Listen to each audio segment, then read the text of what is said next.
Yay Networks. Welcome to the Great Girlfriends podcast, where we discuss life, love, laughter, and everything in between. I'm your host, Sybil Amuti, and I can't wait for you to hear all of the Great Girlfriend magic on today's show. So without further ado, grab something great to drink, grab your pen and your paper, and get ready for this week's episode. Enjoy! Happy Wednesday. I am so super happy to be back in the studio. I took it felt like a break. Was it a break? It was kind of it was a little bit of a vacation. I did some things. I went away, but I also retreated so that I could rest a bit because, of course, back to school is in full motion in my household, and I felt like my schedule was getting attacked. So I'm super happy to be back in the studio with Casey today recording, and I want to talk a bit about this new season that we're in because I'm fully in back to school mode, right? And so when I tell you the checklist is long, the checklist is it's long. We got backpacks, books, schedules. Dylan's going to middle school. Sam's going to high school. Football schedule, football equipment, dance equipment for Dylan. She's learning a new schedule completely. She's taking on volleyball. The morning routine has to change again. The lunch schedule has to change. There's so many changes. There's so many shifts. And again, I felt like my schedule, my life was under attack. So I took a break, and I recommend rest for any and every single one of you who needs it. Because sometimes you'll realize that in anticipation of a new season, you get anxious. And the indicators that you're anxious is when you can't stop thinking about the thing that you want to stop thinking about while you're in the middle of something else that you should be thinking about. So me currently being in this recording, but in the back of my mind thinking, oh my goodness, I got to make sure I'm out of here in time for Sam to get to football practice today. Oh my goodness, we have a dinner right after football practice. Oh my goodness, did I pack all the things that need to be in the car between football practice and dinner? Yeah, that kind of thing. So that anxiety, that anxiousness, it's like a heavy feeling, and it can overwhelm you, and it can also create this mental chaos. And so I want to talk about that today.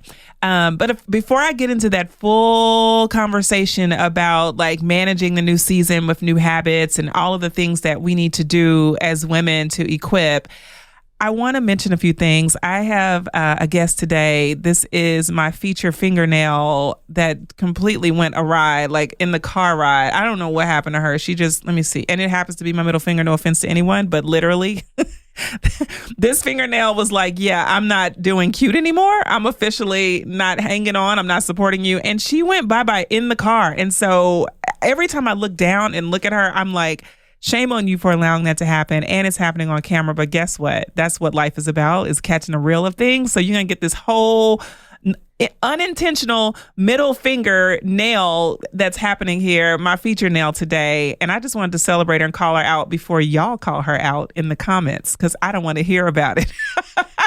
So now that we've gotten that out of the way and this finger has been acknowledged, otherwise I'm cute. I just wanted to say that.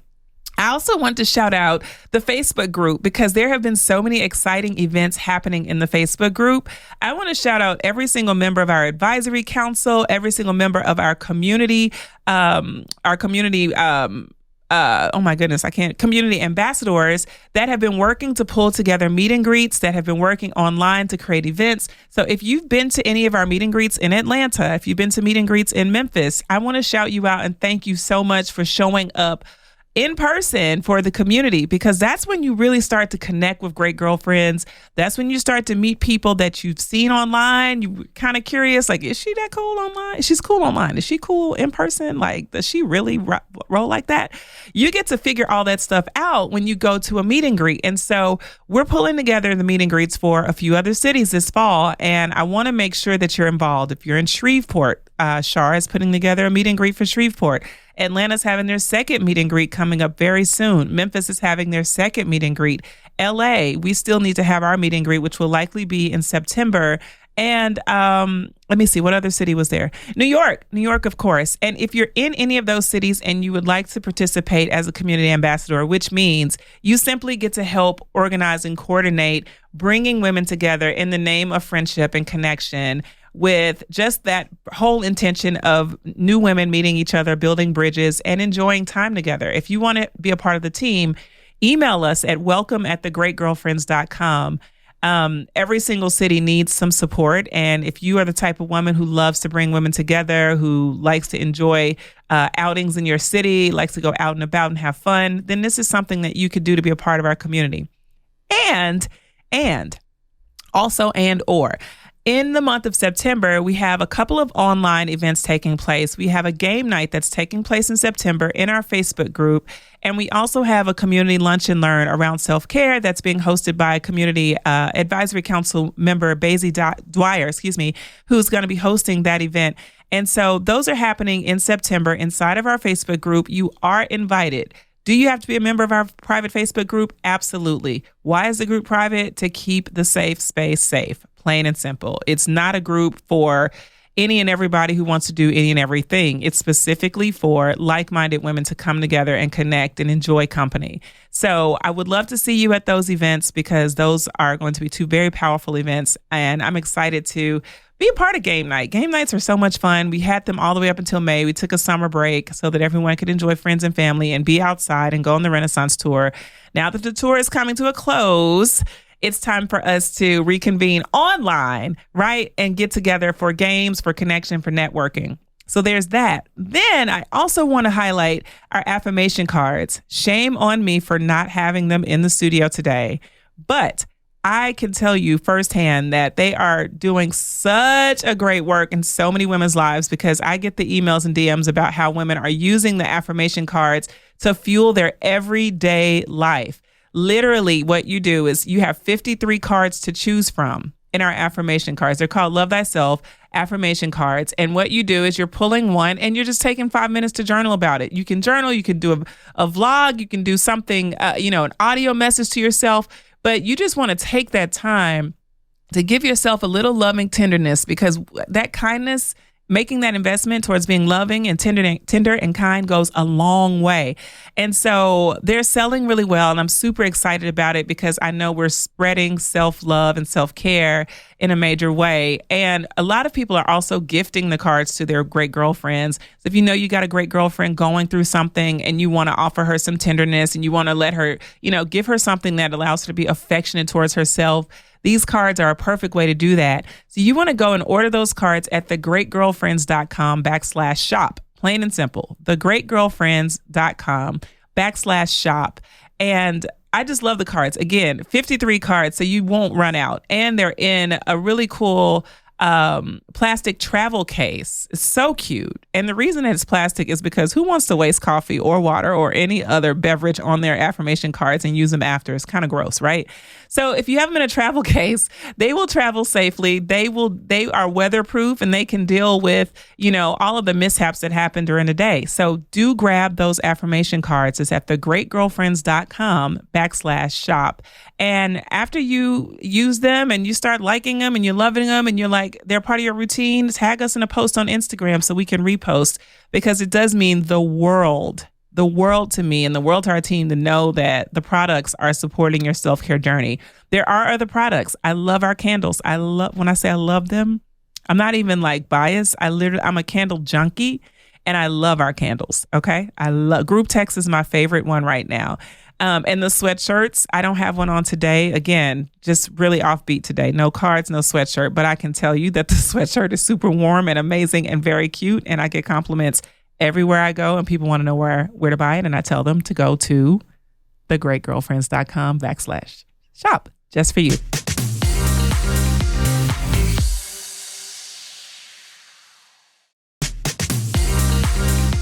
All right. So let's get into this week's episode where we're talking about new seasons and new habits. And before we get into new season, new habits, I want to talk about what a season is. A season is characterized by a particular circumstance or feature, right? So a season is a time of change. And the characterization of a season being a particular circumstance or feature means that you can be in a season of change in one area of your life and another season can be very much consistent, right? So for example, we're dealing with the change of seasons geographically, right? So we've got fall coming. Fall is taking place, but that doesn't mean that the rest of the world is shifting. It's just a season of change in weather. So I want you to understand that you can be in a season of change in one area of your life and another area of your life not be in a season of change. You might be in a season of change in your business where you realize it's time to make new decisions, or maybe you need to incorporate a new team. I'm literally looking for interns and I am hiring. But I'm not in a season of change with content, right? So there's different facets of my business, or there may be a season of change in my household, back to school, but it's not a season of change in my marriage. My marriage is very much consistently rock solid, on fire, and we're in a place of consistency. Or you might realize that you're in a season of change in your relationships with people, but you may not be in a season of change in your finance. So you want to look at the circumstance or feature that might characterize a season. And a season can be indicative of a shift that is requiring you to incorporate new decision-making, new choices, new habits, new patterns to either offset a change or to welcome or receive a change. So when you think about fall, as we start to prepare for fall, and I think about all the prep, it's like a new year for many of us because there's so many thrilling and exciting things happening in our households, in our families, even in our careers. A lot of people will change gears in the fall. A lot of people, switch cities, lots of different things happen in the fall. When I think about all those things that are changing, I oftentimes think about the fact that we shift out our wardrobe because all the summer cute stuff that we were wearing, all the little, the shorts and the sets and the dresses all have to be stashed away because they don't fit the season of fall. The wardrobe is different in fall, right? Some of the things that we decide to wear, our hair color, most of us will change. If you're a blondie, like I've been blonde for a number of years, I go darker in the fall. My lipsticks change. Like I switch a whole lot of things over for fall to really take in the new season and incorporate it. So I have to make new habits. I have to have new choices and new decisions. But what happens a lot of times when we're in new seasons, we get uncomfortable. We're like, new season, what does this mean for me? We have this fear that a new season means that so many things are going to change that you won't even recognize who you are or what's becoming. Or you have a fear of what's to come. Is it going to be like it was before? Or will you qualify for the new season? And I have news for you. If you try to wear what you wore in spring or summer in the fall, you will be uncomfortable, right? That's in clothing. Likewise, if you take a mindset that was due for 2 seasons prior, it may not adjust, it may not accommodate what you need for the season that you're going into. So it is super important to understand that what is coming your way, the new season that you're walking into, requires new habits and new mindsets and new movements. And in order to incorporate those, we're going to talk about what we have to do that today. But I wanted to get into that because I think as I'm a mom and I'm very guilty of prepping my kids for the new season, but not prepping myself for the new season. I'm very guilty of ensuring they're fully equipped for every shift that happens in their life and then looking up and going, I need a break. What about me? Did I get it done? Oh my gosh, I forgot to do X, Y, and Z, ABC. When was the last time I went to the spa? Or when was the last time I updated? I cleaned I did my spring cleaning for my room. I did, spring cleaning for their rooms. I got all their old stuff out. I got their stuff prepped. Well, because they're old enough now, will get their stuff prepped for their new school year. Even new seasons in clothing when they're outgrowing things. But what about me? Sometimes it'll take me years. So I'm guilty of putting other people's needs before my own. And if you're guilty of putting other people's needs before your own, then you'll find that oftentimes you're responding to the new season instead of being proactive in how you approach it. So I would rather us, instead of being, reactive in how we approach new seasons, going, okay, let me be proactive in how I approach a new season. Let me really go inside and do the work to figure out what I need to adjust or how I need to accommodate and prepare for the growth that can come my way in this new season. So, like I said, new season, new habits. I want to talk to you about habits and the definitions of habits. Habits are defined as a settled tendency or usual manner of behavior, an acquired mode of behavior that has become nearly or completely involuntary. We don't even know what we're doing in habits. We always talk about what do we say? We say force of habit, right? When something happens and you're on sort of autopilot, you're doing for the doing. And most of the time, in our routines, there's a lot of doing for the doing. And that means we're doing it because it's been done before. It wasn't broken before. So we continue to do it. We're comfortable in our doing. It's very familiar. It feels safe. But in new seasons, there's going to be a sense of unsafety, uncertainty, and discomfort, which means we've got to be willing to be open to the idea that our habits need to evolve. Our habits have to evolve. That is like the habitual conversations. That's the habitual places we go. That's the habitual foods we eat, habitual shows we watch, habitual choices we make in business, habitual relation or romantic habits, whatever they are, habitual parenting habits. We have to be willing to adjust to the idea that those things might need to be disrupted for a new season.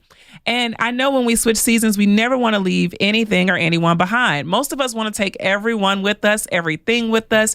When I go in my closet to shift seasons, it's almost like a war. Like I'm fighting Sybil versus Sybil. Like, do I need that anymore? Does that still fit? Am I going to wear it next year? I have things in my closet that are like my future, like my goal weight outfits.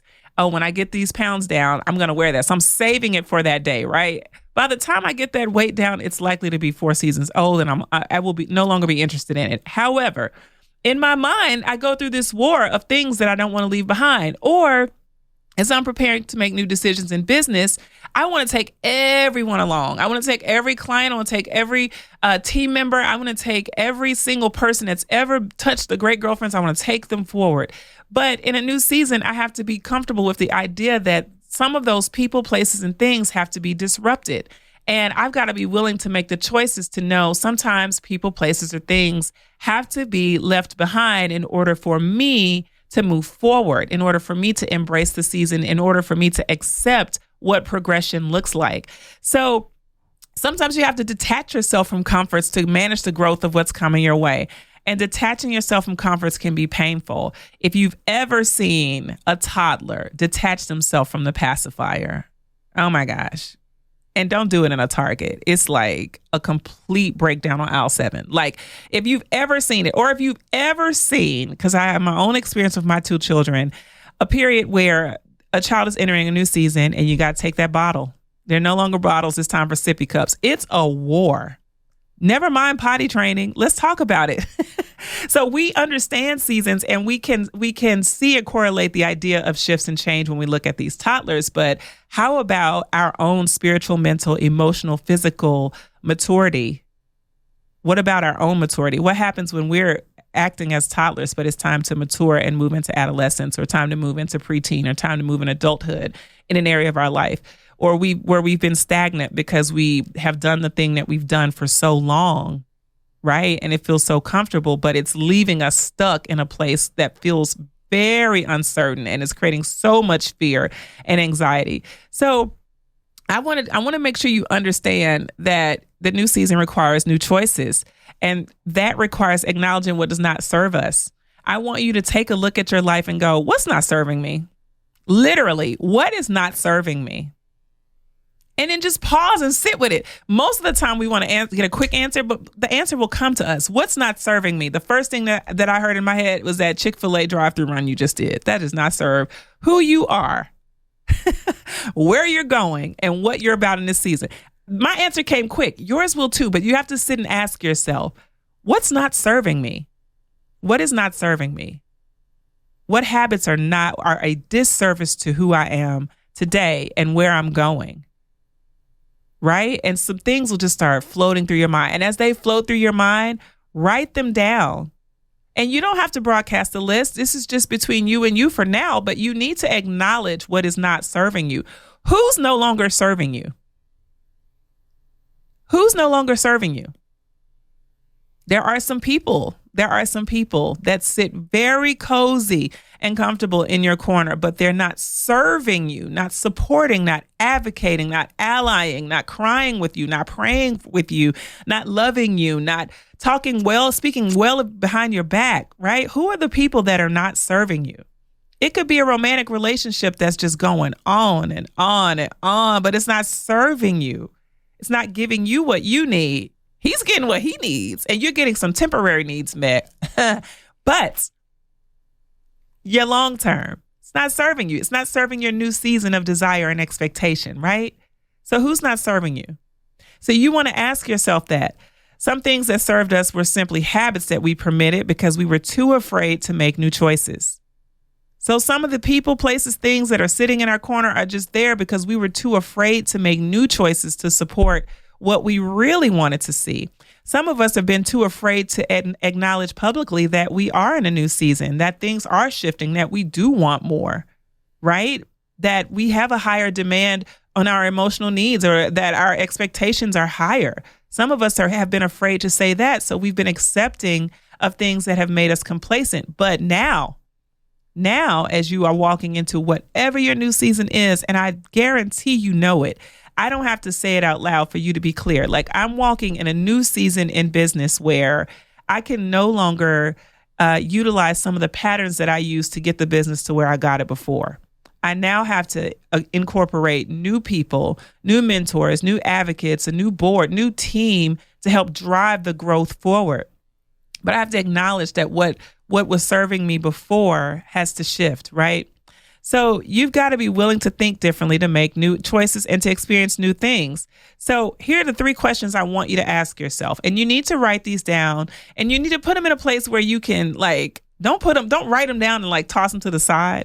Write them down and put them in a place where you can evaluate them from time to time, right next to your affirmation cards. Just want to throw that back in. These are 3 questions you want to ask yourself. Number 1 is, what do you need to shift in your daily routine? What do you need to shift in your daily routine? I want you to think about your daily. Do you have one? Well, let me say this. We all have one. We have daily habits, but a routine is something that's regimented, that's more intentional. And what do you need to shift in your routine? If you're thinking that you need to save more time in the morning, maybe you need to have a shorter self-care routine, or maybe you need to adjust some of the foods that you're prepping in the morning, or maybe you need to pull your clothes the night before. Or if you're in a place where you're realizing that you need to carpool because you don't have the time or energy to drive everywhere all the time, then you want to start thinking about people that you can incorporate into your routine. Or if you realize that you're tired at the end of every night because you've been working so long, so hard, and you feel like you're not getting any support in return, then where do you need to incorporate people to support your routine? Or where do you need to cut some of the time, some of the work time, so that you can have more time for yourself? Because your health is your wealth, and you're no good to anyone else if you're not good to you. So it's super important that you ask yourself, what do you need to shift in your daily routine? Are you taking supplements? Are you taking supplements? Do you have your vitamin list? Are you taking vitamins? If not, do you need more vitamins? Do you find that every day you're foggy, you're tired, and you're like leaning on coffee? You're on 3-4 cups a day, maybe 2 cups a day. I don't know. Or you're constantly getting that drop that happens to all of us, but it happens to you real hardcore. Then maybe you need to incorporate some supplements, and you need to evaluate your blood work and find out what supplements will be right for me. But what do you need to shift for this new season, aligning with your new habits? What do you need to shift in your daily routine? That's number 1. Number 2 is, how do you need to show up for yourself in this season? How do you need to show up for yourself in this season? I will tell you, when we moved to Los Angeles to be clear, we left New Jersey in 2020. We moved to Memphis for 9 months to be with my family before my father passed during COVID. And then we moved to LA in 2021. So that's 2 moves within a matter of 9 months. Okay. Imagine how tired. Then we hit the ground in LA. My kids have a new school. We have a new community. We've got a new church. We've got new stuff going on. Everything's new. And we're really trying to get ourselves acclimated into all of the new. And I found myself running, not showing up intentionally for myself until my body was like, yeah, no, you're done. You need to rest.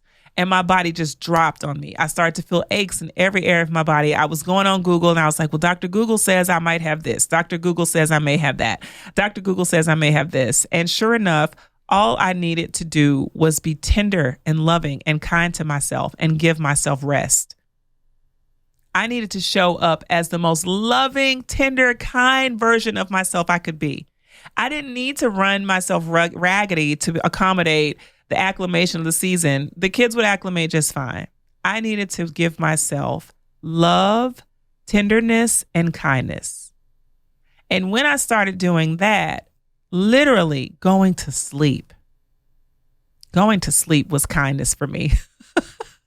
Going to sleep was love for me. Going to sleep was tenderness for me. When I gave myself that, my body was able to rejuvenate.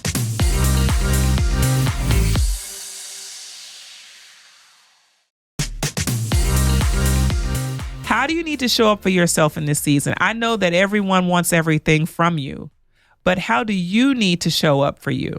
Because there's no one else that's going to fill your cup better than you can. There's no one else that's going to provide for you. There's no one else that's going to love you and adore you the way that you will. Now knowing that, how do you need to show up for yourself in this season? Once you learn, realize, and acknowledge that, then you can start aligning those habits to support how you need to show up for yourself. And you can be accountable to the needs of your body. Because once I was accountable and saying, oh my gosh, all I needed was sleep and rest, I spent a lot of money trying to figure out what was going on. I was at the chiropractor. I was biohacking. I was doing all the things, and the things were working very slowly.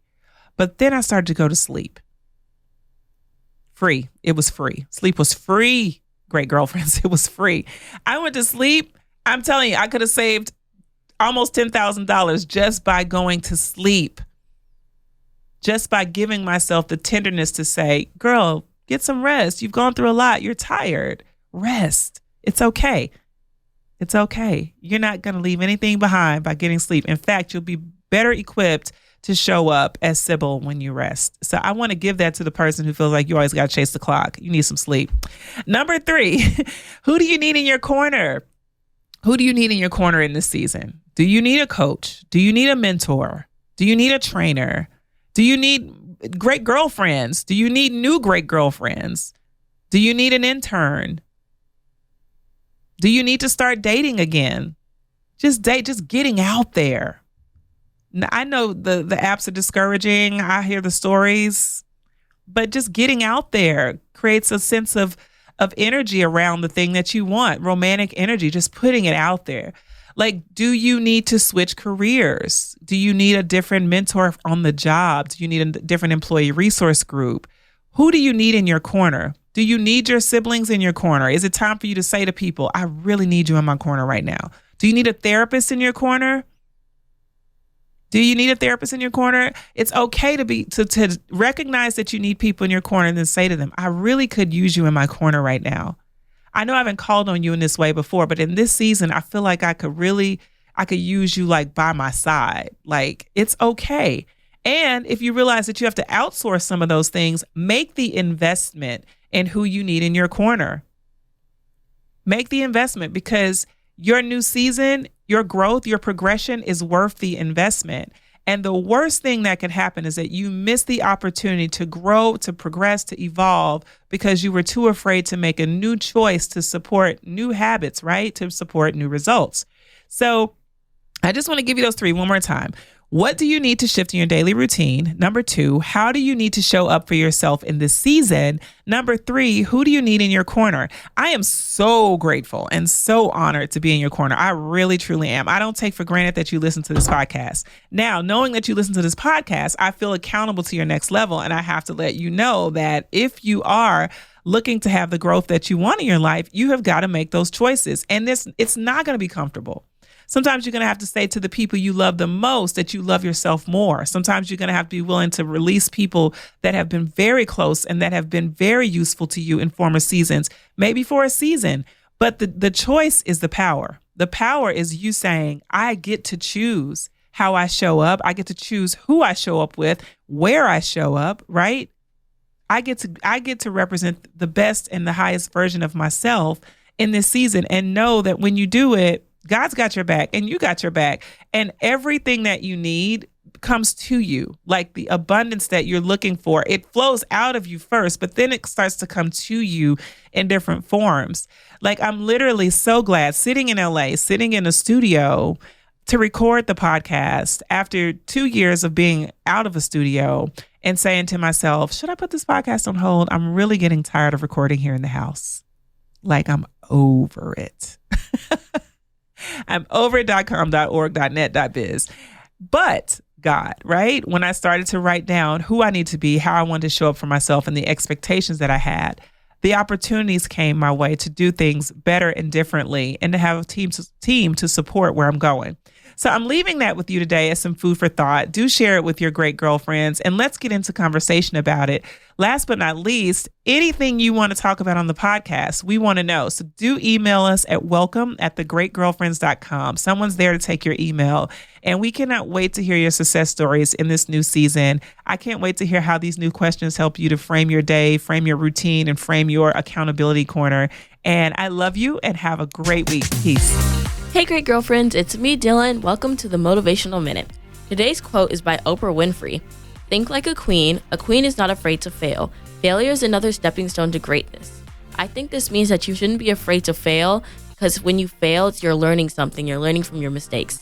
This has been my Motivational Minute. Bye. All right, great girlfriends. Did you enjoy this week's episode of the podcast? If so, would you please give us your amazing review on iTunes? Every single review helps another great girlfriend get plugged into the podcast and the community. Speaking of community, make sure you join our Facebook group at The Great Girlfriends. Follow us on Instagram at The Great Girlfriends and on Twitter at @the_greatGFS. I'm Sybil Amuti, and I'm out. Peace. Yay Networks.